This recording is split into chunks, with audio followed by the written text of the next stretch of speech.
Today, we're going to talk about Monero. More importantly, we're going to talk about getting started with Monero, how you can get into Monero, the real privacy coin with the community. There's a lot of privacy coins out there, some of them good, some of them great, some of them not so great. But Monero has a large community and is by far the best privacy coin. At the time I'm making this, it's like number 26 on the charts.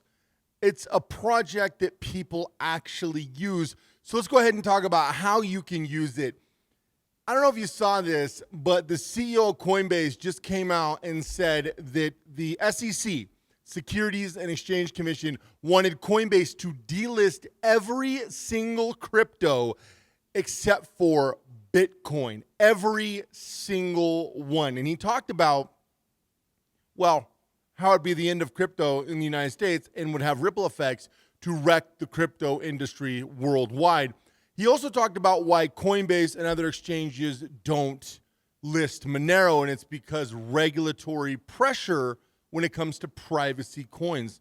Are privacy coins currently illegal? No, in most places they're not, but they scare the governments to their core because it doesn't allow them to run the Ponzi scheme known as taxes. So, and let me reframe. I do recommend you pay your taxes, but what happens with multi-cross-chain and multi-swap crypto, those kind of things, it makes it very gray, where with Monero, it's in and out because they have ring signatures and you're not using tumblers and other things. So this is not about not paying taxes, but the government has come up with systems to make you overly pay on unrealized gains and a lot of other schemes that they've been running. So what Monero is not being tracked for what you buy and not being stocked for how you use your money in, money out. But what happens with it while it's happening is up to you. Technically, if you're a free person and you don't believe you have gods known as the government. So I want to clarify that because a lot of people say, well, is Monero used for not paying taxes or tax avoidance? I wouldn't recommend that under any circumstances. What I'd recommend is having privacy, and privacy is a right, and it's a right that you need to fight for. So today in Operation Get Started in Monero. All right, so there are a few tools you want to use. Go to Get Monero, the official website, and they have the Monero GUI. That's where a lot of people get started. You can also use My Monero. You can use the command line. Go to this website, go to the downloads, and you can see here that the Monero GUI is a great option to be able to download, and you could download it pretty much on any computer device you have. That's going to be one tool you're going to want. It's going to be free download. It's going to be the official download. Next thing you're going to want, in my opinion, is either Cake Wallet or Exodus, two great options for Monero as far as software is concerned, software wallets. I do recommend having a Trezor Model T for a hardware wallet for your Monero. In my opinion, it's the easiest hardware wallet for people getting started in Monero to be able to take their Monero, securely put it away on a hardware wallet like the Trezor Model T, and then you know it's yours. Your keys, your crypto, your Monero. Monero, again, is one of the top cryptocurrencies, does billions of dollars, has a very sizable market cap, and is consistently growing. It's also proven to be fairly stable. It was originally built to fill a lot of the gaps from Bitcoin, because Bitcoin's not private or secure in pretty much any way. Started as Bit Monero, dropped the Bit, kept the Monero, and became the king of crypto, in my opinion, for privacy coins. Now, a couple other things you can utilize when it comes to this. When it comes to the wallets, when it comes to getting the Monero, there's a few things you can do. So we already talked about how it's not on Coinbase. We already talked about how it's not on a lot of the regular exchanges. You can get it on exchanges like Kraken. And so you can go to Kraken, you can get Monero. The cool thing about Monero is it's not able to be tracked in the same way as other crypto. So if you go to, there's a lot of exchanges that you can use it on. Kraken is one that's pretty popular. If you don't want to use an exchange like that, you could do something like local Monero, this right here, where you can do person-to-person swaps. Or you could take another coin, go to Exodus. So here's the Exodus wallet, swap it out there, and then you can move it to whatever wallet you want, maybe Cake Wallet. Maybe you want to use the Monero GUI like we talked about, or maybe you want to put it on your Trezor. So there's a lot of flexibility when it comes to Monero. Now, there are different products and services that you can buy with Monero, whether it's getting in and out of precious metals like gold and silver. There are a few companies where you can do that, whether it's buying hosting or VPNs. There's different services and products, and it'll continuously grow.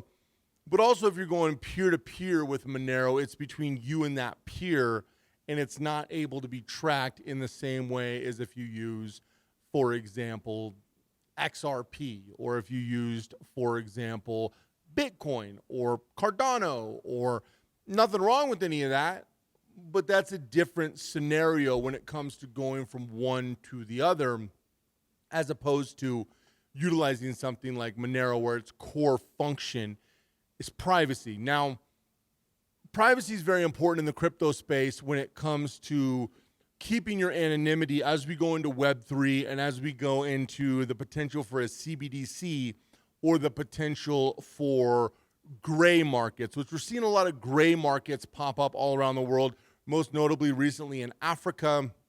Niger and other countries are starting to have kind of a revolution, overthrowing their government, democratically elected president. I use democratic in air quotes because a lot of the people say he was kind of pushed in by France and other members of the EU for uranium and gold and other exports. The reason this is important is having cross-border payments or having global payments or having local payments that are private and secure is important. Also with Trezor, you could use it on the Tor network directly built in, and that could be your standard settings, which is really good, and it's what a lot of people choose to do to keep your connection secure when you're on an internet. Now, obviously, your internet should have a VPN.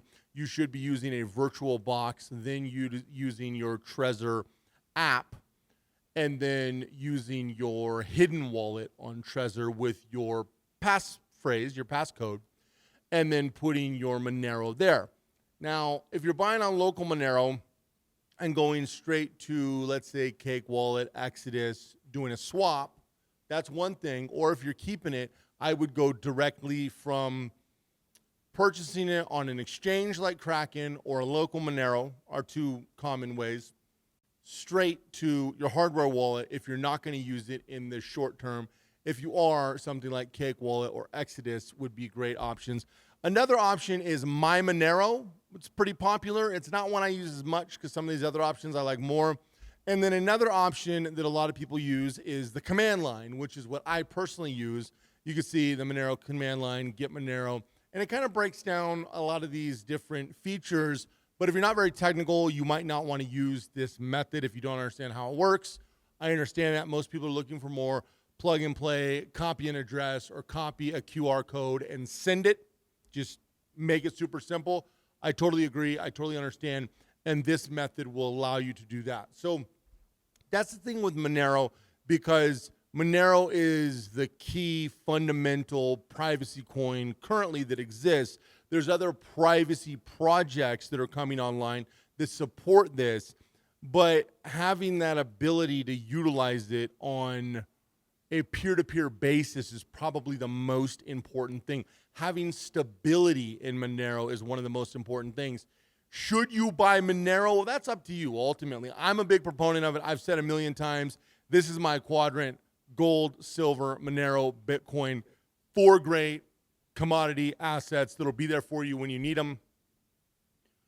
Whether or not Monero is a commodity is interesting, because if Bitcoin's a commodity, then by default, Monero should be a commodity. I get why governments go after stable coins, but they can't go after Monero unless they admit that they don't want you to have privacy, they don't want you to have security, and they want to be all up in your business. They have to literally admit it, because basically Monero is what Bitcoin shoulda, coulda, woulda been, and what it ended up as far as advancing the technology. So it's a very interesting thing, and this is why governments really struggle with coming after Monero without showing their hand, showing their cards, because technically it's not illegal. The act of a specific thing, whether it's Bitcoin or the dollar or the euro or the pound, money laundering happens with, every currency. Every currency, money laundering happens. Crimes and illegal activities could happen with gold, happens with the dollar, probably happens with the dollar more than anything else. So using that weak argument just simply doesn't work. But that's the core thing, and I really recommend all of you guys check out Monero, look at the project, see if it's something you want to support. Personally, I think Monero is going to go up drastically in the next bull run. It had an all-time high here. You look in that $500 range, but I personally think Monero has the capability to definitely 10x from its previous all-time high at minimum, is what I'm looking at.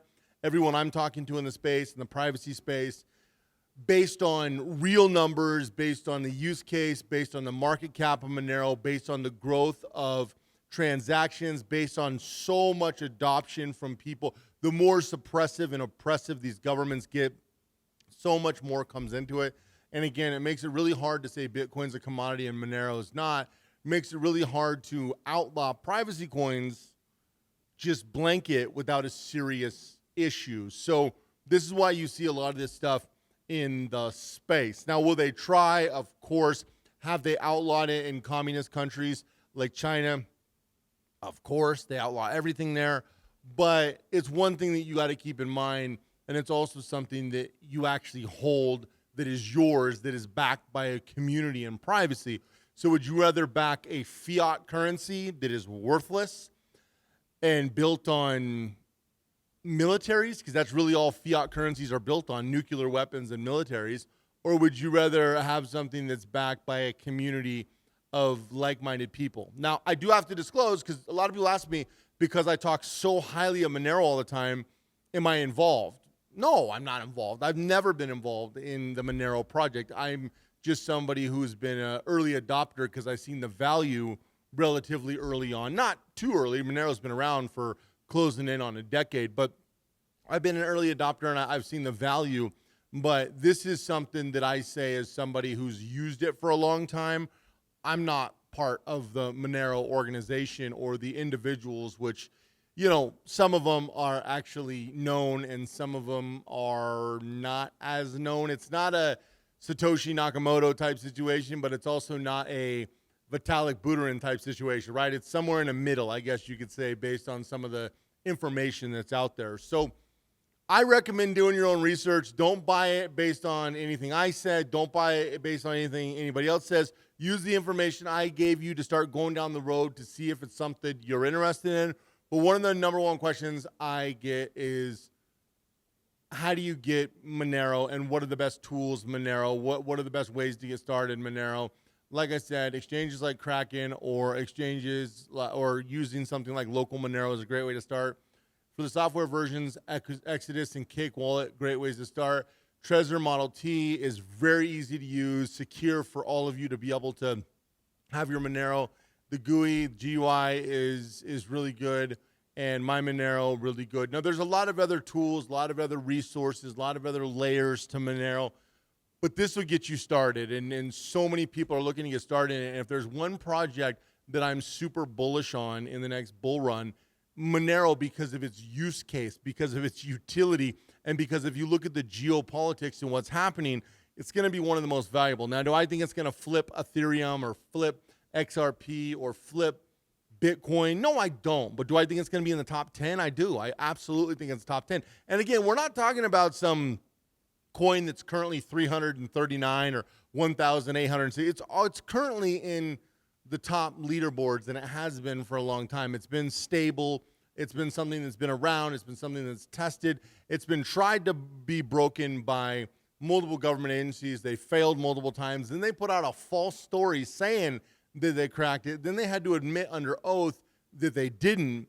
And it's never actually been cracked. A lot of people have tried. They've actually tried to pay people to crack it, and it just didn't work out. So anyway, if you're looking at getting started in Monero, that's a good option. If you haven't already, make sure you subscribe. Put out new content all the time here on Privacy X. Really appreciate you guys checking out this video, and I'll see you in the next video.